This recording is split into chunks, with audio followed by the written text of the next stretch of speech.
एक बार की बात है, एक जंगल में एक भेड़िया रहता था।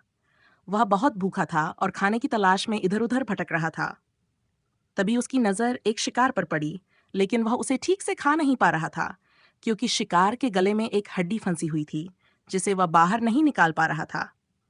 भेड़िए ने सोचा, अगर मुझे इस हड्डी से छुटकारा मिल जाए, तो मैं आराम से खाना खा सकता हूँ। तभी उसने एक क्रेन को देखा, जो पास की झील में तैर रही थी। क्रेन एक लंबी गर्दन वाली पक्षी थी। भेड़िए ने उसे आवाज दी, क्रेन भाई, तुम अपनी लंबी चोंच से मेरी मदद कर सकते हो? क्रेन झील से बाहर निकलते हुए बोली, क्या मदद चाहिए तुम्हें? भेड़िया बोला, मेरे गले में हड्डी फंसी हुई है, तुम अपनी लंबी चोंच से उसे निकाल दो। क्रेन ने सोचा, अगर मैं इस भेड़िए की मदद करती हूँ तो वह मुझे कुछ इनाम देगा। और फिर क्रेन भेड़िए के पास गई और उसने अपनी लंबी चोंच से हड्डी निकाल दी। भेड़िए ने राहत की सांस ली और कहा, अब मैं आराम से खा सकता हूँ। लेकिन जैसे ही हड्डी बाहर निकली, भेड़िया खुशी से बोला, धन्यवाद क्रेन, अब तुम जा सकते हो। क्रेन हैरान होकर बोली, क्या तुम मुझे कोई इनाम नहीं दोगे? भेड़िया हंसते हुए बोला, तुम्हें मेरी मदद करनी ही चाहिए थी, तुम मेरे दोस्त हो। क्रेन बहुत नाराज हो गई और बोली, तुमने मेरी मदद का कोई मतलब नहीं समझा। वह उड़ते हुए चली गई और सोचने लगी, कभी भी किसी को बिना सोच समझकर मदद नहीं करनी चाहिए। भेड़िए ने सोचा, क्रेन की मदद से मैं खाना खा पाया, लेकिन मैं उसे कोई इनाम नहीं दूंगा। इस कहानी से यह सीखने को मिलता है कि जब हम दूसरों की मदद करते हैं, तो हमें ये उम्मीद नहीं करनी चाहिए कि बदले में कुछ मिलेगा। मदद हमेशा बिना स्वार्थ के करनी चाहिए। अगर आप किसी से उम्मीद रखते हैं, तो वह मदद कभी पूरी नहीं होती, और मदद का उद्देश्य केवल अच्छे काम करना होना चाहिए। इस कहानी से ये भी सीखने को मिलता है कि जब कोई हमारी मदद करता है, तो हमें उसका धन्यवाद करना चाहिए। और अगर हम मदद करते हैं, तो वह बिना किसी स्वार्थ के होनी चाहिए। क्रेन को बहुत अफसोस हुआ कि उसने बिना सोचे समझे भेड़िए की मदद की, लेकिन अब उसने ठान लिया कि आगे से वह किसी की मदद सोच समझकर करेगी। इस कहानी से हमें यह भी सीखने को मिलता है कि कभी-कभी दूसरों की मदद करना भी मुसीबत का कारण बन सकता है। हमें हमेशा ये देखना चाहिए कि जिसकी मदद कर रहे हैं, वह हमारी मदद का सही उपयोग करेगा या नहीं। और अंत में हमें खुद से पूछना चाहिए, क्या हम बिना किसी स्वार्थ के मदद करने के लिए तैयार हैं? क्या होगा जब दो बकरियां अपनी जिद पर अड़ जाएं और रास्ता बंद हो जाए? ये कहानी आपको दिखाएगी कि एक छोटा सा समझौता कैसे बड़ा बदलाव ला सकता है। कहानी में आगे बढ़ने से पहले और ऐसी कहानियों के लिए लाइक और सब्सक्राइब बटन दबाएं। एक दिन की बात है, दो बकरियां एक तंग पुल पर चलने के लिए निकलीं। दोनों बकरियां अपनी अपनी मंजिल की ओर जा रही थीं। रास्ता तो सीधा था, लेकिन पुल इतना संकरा था कि दोनों एक साथ नहीं जा सकती थीं। पहली बकरी सोचने लगी, मुझे पहले जाना चाहिए, मैं जल्दी पार कर लूंगी। दूसरी बकरी भी यही सोच रही थी, नहीं, मैं पहले जाती हूँ, मुझे ही रास्ता चाहिए।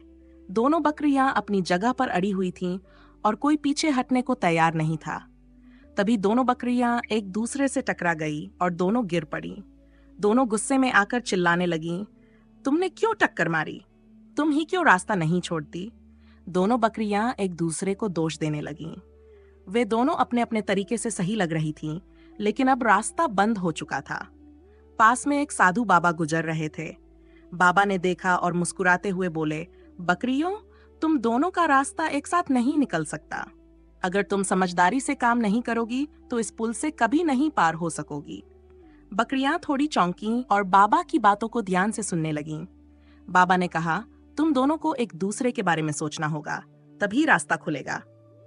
पहली बकरी बोली, लेकिन बाबा, हम दोनों बहुत जल्दी हैं। दूसरी बकरी बोली, और रास्ता भी बहुत दूर है, हमें तो जल्दी पहुंचना है। बाबा ने मुस्कुराते हुए कहा, समझौता करो, तभी तुम दोनों पार जा सकोगी। बाबा ने उन्हें समझाया, अगर एक बकरी पीछे हटे तो दूसरी आराम से पुल पार कर सकती है। पहली बकरी ने सोचा, ठीक है, मुझे पीछे हटना चाहिए। फिर पहली बकरी पीछे हट गई और दूसरी बकरी पुल पार कर गई। अब पहली बकरी भी आराम से पुल पार कर गई। दोनों बकरियां खुश हो गई, क्योंकि अब उनका रास्ता साफ था। वे एक दूसरे को देखकर मुस्कुराईं और आगे बढ़ने लगीं। अब दोनों बकरियां समझ चुकी थीं कि समझौता करना कितना जरूरी है। जब भी दो लोग मिलकर काम करते हैं, तो बड़ी मुश्किलें भी हल हो जाती हैं। अगर हम एक दूसरे की बात समझें तो हर रास्ता आसान हो सकता है। गुस्से में आकर कोई काम नहीं करना चाहिए, क्योंकि वह हमें नुकसान पहुंचाता है। अगर हम शांत दिमाग से सोचें तो सभी परेशानियां हल हो जाती हैं। इस कहानी से हमें यह सीखने को मिलता है कि समझदारी और सहयोग से ही हम बड़ी समस्याओं का हल निकाल सकते हैं।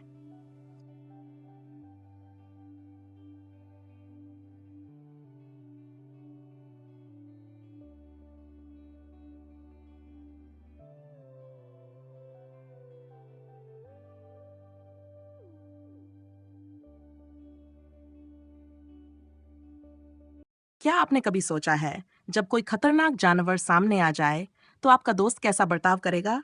क्या वह आपका साथ देगा या आपको अकेला छोड़ देगा? कहानी में आगे बढ़ने से पहले और ऐसी कहानियों के लिए लाइक और सब्सक्राइब बटन दबाएं।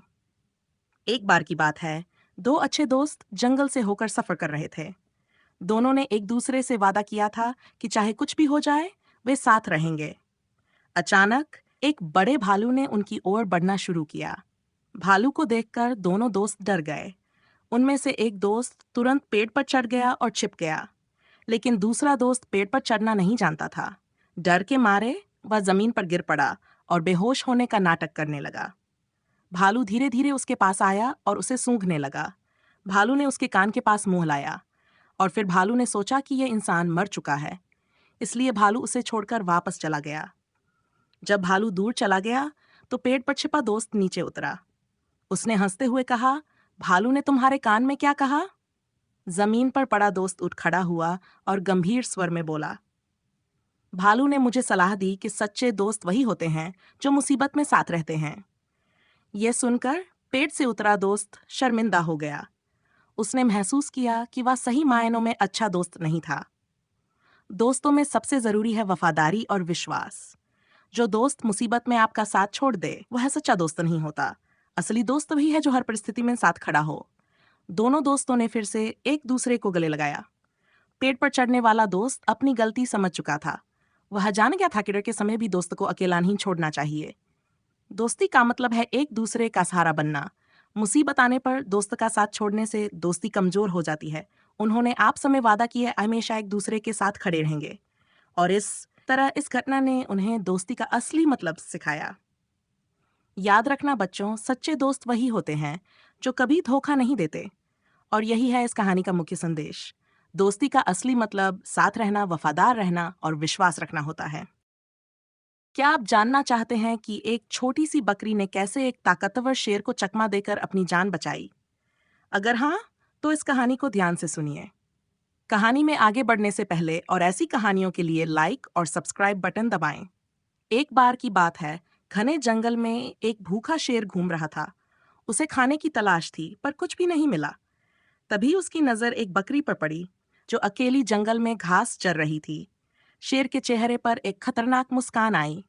वह धीरे धीरे बकरी की ओर बढ़ने लगा, अपने शिकार पर नजरें जमाए हुए। बकरी ने शेर को देखा और तुरंत समझ गई कि खतरा करीब है। पर बकरी घबराई नहीं। उसने अपनी बुद्धिमानी का सहारा लिया। शेर ने बकरी से गुर्राते हुए कहा, तुम्हारी आखिरी घड़ी आ गई है, अब मैं तुम्हें खा जाऊंगा। बकरी ने मुस्कुराते हुए जवाब दिया, मुझे खाओगे? क्या तुमने देखा नहीं मेरे पीछे कौन खड़ा है? शेर ने चौंक कर पीछे देखा, पर वहां कोई नहीं था। बकरी ने चालाकी से कहा, मेरे पीछे एक बड़ा और ताकतवर शेर खड़ा है। शेर हैरान हो गया और सोच में पड़ गया। उसने घबराकर पूछा, कौन सा शेर? बकरी ने कहा, वही शेर जिसने अभी अभी मुझे इस जंगल का राजा घोषित किया है। शेर और भी ज्यादा हैरान हुआ। उसे अपनी आंखों पर भरोसा नहीं हो रहा था। बकरी ने कहा, अगर तुम मुझे खाओगे तो वह शेर तुमसे बदला लेने जरूर आएगा। शेर अब पूरी तरह से कंफ्यूज हो गया था। उसने सोचा, अगर ये सच है तो मुझे खतरा हो सकता है। बकरी की चालाकी और शेर की मूर्खता ने उसे फंसा दिया। शेर ने सोचा, कहीं मैं मुसीबत में न पड़ जाऊं। उसने बकरी से कहा, ठीक है, आज मैं तुम्हें छोड़ देता हूं, लेकिन याद रखना अगली बार नहीं। बकरी ने शेर को मुस्कुराते हुए धन्यवाद कहा और तेजी से वहां से भाग गई। शेर अब भी सोच रहा था कि उसने सही फैसला किया या नहीं। बकरी अपनी चालाकी से खुश थी, क्योंकि उसने अपनी जान बचा ली थी। जंगल में सारे जानवर बकरी की चतुराई की प्रशंसा करने लगे। शेर को अब एहसास हो गया था कि सिर्फ ताकत ही नहीं, दिमाग भी जरूरी है। उस दिन से शेर ने सोचा कि कभी किसी को बिना सोचे समझे शिकार नहीं करना चाहिए। बकरी ने अपनी बुद्धिमानी से साबित कर दिया कि दिमाग हमेशा ताकत पर भारी पड़ता है। और इसी तरह बकरी ने न सिर्फ अपनी जान बचाई, बल्कि शेर को भी एक बड़ी सीख दी। तो बच्चों, इस कहानी से हमें यही सीखने को मिलता है कि बुद्धिमानी से हर मुश्किल का हल निकाला जा सकता है।